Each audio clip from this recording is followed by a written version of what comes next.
Hello students, welcome to my channel. Solve करते हैं concept of physics के wave motion chapter से subjective exercise का question number 15। A string of length 20 centimeter and linear mass density 0.4 gram per centimeter is fixed at both ends and is kept under a tension of 16 Newton. A wave pulse is produced at t equal to 0 near an end as shown in figure, which travels towards the other end. First, when will the string have the shape shown in figure again? Second, sketch the shape of the string at a time half of that found in part A. तो situation ये है कि string में एक pulse generate किया गया है।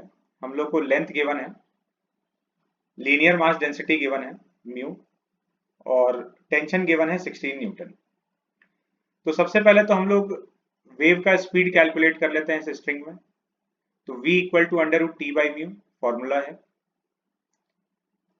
Tension और म्यू का वैल्यू पुट कर देंगे।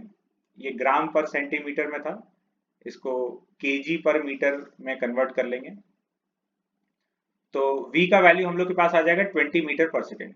तो वेव 20 मीटर पर सेकेंड से इस स्ट्रिंग में ट्रेवल कर रहा है। तो यही वाला शेप वापस कब से आएगा, फिर कब अटेन करेगा?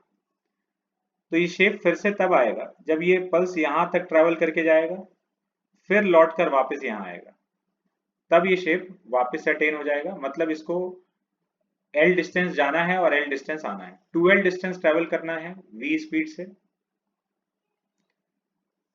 तो string will have the same shape when pulse will come to the same place again.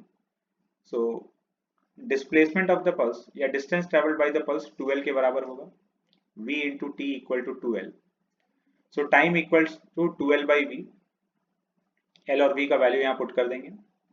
Time आ गया 0.02 सेकेंड। सेकेंड पार्ट में हम लोग को स्ट्रिंग का शेप ड्रॉ करना है इस टाइम के आधे टाइम पर। तो आधे टाइम पर पल्स दूसरे एंड पे पहुंचा होगा, pulse will reach at the other and. इस एंड पे पहुंचा और ये फिक्स्ड एंड से रिफ्लेक्शन के बाद पल्स का डायरेक्शन चेंज हो जाएगा, पल्स पलट जाएगा। तो पहले पल्स ऊपर था, फ्लिप करके नीचे आ गया फिक्स्ड एंड से रिफ्लेक्शन की वजह से, डेंसर मीडियम का रिफ्लेक्शन।